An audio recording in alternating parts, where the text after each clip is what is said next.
بسم اللہ الرحمن الرحیم۔ السلام علیکم ورحمۃ اللہ وبرکاتہ۔ معزز طلبہ، کیسے ہیں؟ خیر و عافیت سے ہیں؟ امید ہے کہ آپ تمام احباب اللہ تعالیٰ کے فضل و کرم سے خیر و عافیت سے ہوں گے۔ ہدایہ اول کا سبق نمبر 46 ہے اور اس میں انشاءاللہ باب شروط الصلاۃ آج مکمل ہوگا، اور ہم بات کریں گے نماز کی شرائط میں سے آخری دو شرائط، نیت اور قبلہ۔ اس کے متعلق جو احکامات ہیں وہ آج انشاءاللہ ہم ذکر کریں گے۔ نیت کا وقت، نیت کی حیثیت اور نیت سے متعلق کچھ متفرق احکامات انشاءاللہ آج ذکر کیے جائیں گے۔ اسی کے ساتھ قبلہ معلوم کیسے کیا جائے، اور اگر بغیر معلوم کیے نماز پڑھ لی پھر کیا حکم ہوگا۔ ہوائی جہاز کے اندر، گاڑی کے اندر، ٹرین کے اندر نماز پڑھ لی تو اس میں قبلہ کا رخ کیسے متعین کیا جائے، تو انشاءاللہ یہ سارے احکامات اس سبق کے اندر آ رہے ہیں۔ وَيَنْوِي الصَّلَاةَ الَّتِي يَدْخُلُ فِيهَا بِنِيَّةٍ لَا يَفْصِلُ بَيْنَهَا وَبَيْنَ التَّحْرِيمَةِ بِعَمَلٍ، اور نیت کرے گا اس نماز کی جس کو وہ شروع کرنے جا رہا ہے، ایسی نیت کہ اس نیت کے درمیان اور تکبیرہ تحریم کے درمیان کوئی فصل نہ ہو کسی عمل کے ذریعے سے۔ یعنی نیت ایسی کرنی ہے اس نماز کے لیے کہ وہ نماز متعین ہو جائے۔ فرض ہے تو فرض کس وقت کا ہے وہ متعین کرنا ہے، اور اگر نفل یا سنت ہے تو اس کے لیے مطلق نیت بھی چل جائے گی۔ لیکن نیت کا وقت کیا ہونا چاہیے؟ تو تکبیرہ تحریم اور نیت کے درمیان فصل نہ ہو کسی عمل کے ساتھ، یعنی ایسا عمل کہ جو منافی صلاۃ ہے، یعنی کھانا پینا، بات کرنا، یہ جو اعمال ہیں اس طرح کا عمل بیچ میں نہ ہو نیت اور تکبیرہ تحریم کے بیچ میں۔ تو اگر نیت کچھ دیر پہلے کی اور پھر جا کر نماز پڑھ لی، بیچ میں منافی صلاۃ کوئی عمل نہیں کیا تو نماز ہو جائے گی۔ والاصل فیہ، یہاں پہ نیت کا جو نفس نیت کا حکم ہے اس سے متعلق دلیل دے رہے ہیں کہ آپ صلی اللہ علیہ وسلم کا فرمان ہے، بخاری شریف میں باب بدل بیع میں بھی ہے اور بھی بہت ساری کتب میں ہے، الاعمال بالنیات، اور بعض روایات میں انما الاعمال بالنیات، کہ اعمال کا دار و مدار نیتوں پر ہے۔ یعنی نیت ہوگی تو اس عمل کا وجود بنے گا، نیت نہیں ہوگی تو وہ عمل کالعدم ہوگا۔ ایسے ظاہری صورت تو اس کی بن گئی ہے، لیکن اللہ کے ہاں وہ عمل کالعدم ہے۔ اس میں مبتدا محذوف ہے، مضاف محذوف ہے، حکم الاعمال بالنیات، کہ اعمال کا حکم وہ نیتوں کے اوپر اس کا دار و مدار ہے۔ تو حکم سے مراد حکم دنیاوی بھی ہے، اور حکم سے مراد دنیاوی کے ساتھ ساتھ حکم اخروی بھی ہے، کہ آخرت میں ان اعمال کا بدلہ وہ نیتوں کے اوپر ڈیپینڈ کرتا ہے۔ تو دنیا کے اندر بھی ان اعمال کا وجود وہ بھی نیتوں کے اوپر اس کا انحصار ہے، لہذا حکم سے مراد عام ہوگا۔ اور اس طریقے سے اگر ثواب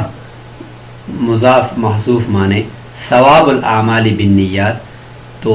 ثواب اعمال کا وہ نیتوں پر ہے تو ثواب آخرت میں ملے گا، تو پھر اشکال ہو سکتا ہے کہ ثواب جب آخرت میں ملے گا تو حدیث کا تعلق تو آخرت کے ساتھ ہے، دنیا کے ساتھ تو نہیں ہے، لہٰذا دنیا میں تو وہ عمل گویا کہ درست ہوا، البتہ آخرت میں اس کا ثواب نہیں ملے گا بغیر نیت کے، حدیث کا تو یہ مطلب ہوا۔ تو اس کا جواب یہ ہے کہ چونکہ جب ثواب نہیں ملے گا تو دین کے سارے کام جو ہم کر رہے ہیں وہ ثواب ہی کے لیے تو کرتے ہیں، تو جب اس کا ثواب نہیں ہے تو اس کے اوپر جو ملنے والا بدلہ نہیں ہے، تو جب ملنے والا بدلہ نہیں ہے تو گویا کہ وہ عمل بھی کالعدم ہے، اسی لیے فرمایا کہ اعمال کا دنیا کے اندر بھی جو دار و مدار ہے وہ خاص طور پہ اعمال شرعیہ کا وہ نیتوں کے اوپر اس کا سارا انحصار ہے۔ تو یہ ہو گیا نفس نیت سے متعلق۔ اب مزید عقلی دلیل بھی دے رہے ہیں کہ وَلِأَنَّ ابتداء الصلاة بالقیام، نماز کی جو ابتدا ہے وہ قیام کے ذریعے سے، کہ سب سے پہلے جا کر انسان قیام کرتا ہے، پھر رکوع، پھر سجدہ. تو قیام ہوا متردد بین العادت والعبادہ، یہ عادت اور عبادت دونوں کے درمیان متردد ہے، یعنی پایا جاتا ہے کہ انسان عادتاً بھی کھڑا ہوتا ہے اور عبادت کے لیے بھی نماز میں کھڑا ہوتا ہے. تو اب اس میں فرق کیسے ہوگا کہ یہ اس وقت صف میں ویسے کھڑا ہے، عادت کے طور پر کھڑا ہے، یا نماز پڑھنے کے لیے کھڑا ہے؟ تو ان دونوں عملوں کے اندر جو فرق ہے وہ فرق نیت کرے گی. لا یقع التمییز الا بالنیہ، نیت ہی کے ذریعے سے ان دونوں کے درمیان تمیز واقع ہوگی، اس لیے نیت ضروری ہے. والمتقدم علی التکبیر کالقائم عندہ، اب نیت کا وقت بتایا جا رہا ہے کہ نیت کا جو وقت ہے وہ تکبیر تحریم سے پہلے ہے، تکبیر تحریم کے بعد نہیں ہے. تو فرماتے ہیں کہ تکبیر تحریم کے ساتھ ساتھ، تکبیر تحریم کے سے کچھ پہلے، بس یہ اس کا اعتبار کیا گیا ہے. اس سے اگر مزید پہلے ہو، بہت پہلے ہو، لیکن بیچ میں اگر منافی اصلاحات کوئی عمل نہیں ہے تو پھر بھی وہ نیت شمار ہوگی. فرماتے ہیں کہ والمتقدم علی التکبیر، تکبیر سے جو پہلے ہے، نیت کو جو ہم نے تکبیر سے پہلے قرار دیا گیا ہے، تو جو چیز تکبیر سے مقدم ہے وہ ایسا یہ گویا کہ تکبیر کے ساتھ ساتھ ہی ہے. کل قائم عندہ، گویا کہ تکبیر کے ساتھ ساتھ ہی ہے. کب؟ اذا لم یوجد ما یقطعہ، بشرط ہے کہ اس تکبیر تحریم کو قطع کرنے والی بیچ میں کوئی چیز نہ ہو. قطع کرنے والی کیا ہے؟ کھانا پینا، بات کرنا، منافی صلاۃ کوئی اور عمل کرنا، تو یہ قطع کر دیتا ہے. لہذا اگر نیت اور تکبیر تحریم کے بیچ میں کوئی اس طرح کا فصل نہیں آیا قطع کرنے والا، تو پھر گویا کہ تکبیر تحریم سے پہلے نیت کو جو مقدم کیا ایسا ہی ہے جیسے کہ تکبیر تحریم کے ساتھ ساتھ ہی یہ نیت ہوئی، کیونکہ پیچھے سے سارا وقت ہم یہ شمار کریں گے کہ یہ نیت کے اندر ہی ہے، کیونکہ بیچ میں کوئی منافی صلاۃ عمل نہیں ہوا. وَهُوَ عَمَلٌ لَا يَلِيقُ بِالصَّلَاةِ، منافی صلاۃ عمل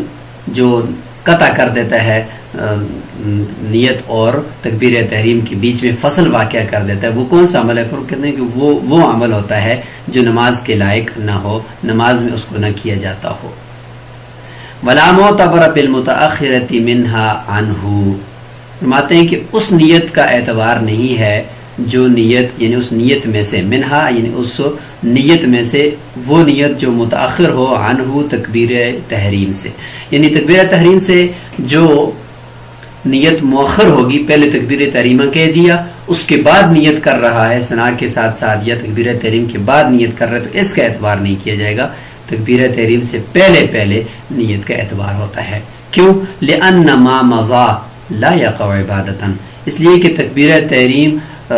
بغیر نیت کے ہو گیا، اس کے بعد اگر نیت کرے گا تو گویا کہ اس کے بعد جو نیت کی ہے تو اس سے پہلے جو تکبیر تحریم اس نے کہا اور جتنا وقت، چند منٹ کے جتنا بھی وقت ہے وہ گزرا، تو وہ گزرا جو وقت ہے تکبیر تحریم بھی اس میں شامل ہے، وہ عبادت تو نہ بنا نا. عبادت تو بنتا ہی نیت سے، الاعمال بالنیات. تو جب وہ عبادت نہ بنا، وہ عبادت ہی نہیں ہے، تو اگلا وقت تو پچھلے وقت پر ڈیپینڈ کرتا ہے، اس پر اس کا انحصار ہوتا ہے. تو پچھلا وقت عبادت ہی نہیں ہے تو اگلا وقت پھر کیسے عبادت بنے گا؟ لعدم النیت، نیت کے نہ ہونے کی وجہ سے پچھلا وقت عبادت نہیں بنا. اب اشکال ہوگا کہ روزے کے اندر آپ اجازت دیتے ہیں کہ صبح صادق کے بعد بھی نیت کر سکتا ہے، تو یہ کیوں؟ فرماتے ہیں کہ وہ فی الصوم میں جوزت، روزے میں روزہ بند کرنے کے بعد بھی نیت کی اجازت جو دی گئی ہے نا، تو وہ ضرورت کی وجہ سے دیے گئے. اس وقت نیند کا غلبہ ہوتا ہے، انسان سحری کھا کر سو گیا تو نیت نہیں کر سکا تو وہ بعد میں کر لے. لیکن نماز کے اندر تو ایسا نہیں ہے کہ وہ نیند کے اندر نماز شروع کرتا ہے، بلکہ نماز تو بیداری کی حالت میں شروع کرتا ہے. تو لہٰذا نماز کے وقت اس میں نیت کو پہلے ہی کرنا، وہ شرط کے درجے میں رکھ کر اس کو پہلے کرنا ضروری ہے. والنیت، اب نیت کی تعریف ہو رہی ہے کہ نیت خود اس کی حقیقت کیا ہے. فرماتے کہ والنیت ہی الارادہ، نیت تو دل کے ارادے کا نام ہے، زبان سے الفاظ کا نام نیت نہیں ہے، البتہ اگر ساتھ مل جاتے تو اچھی بات ہے. والشرط، اس میں شرط کیا ہے دل کے ارادے کے اندر؟ کہ بس ان یعلم بقلبہ ای صلاۃ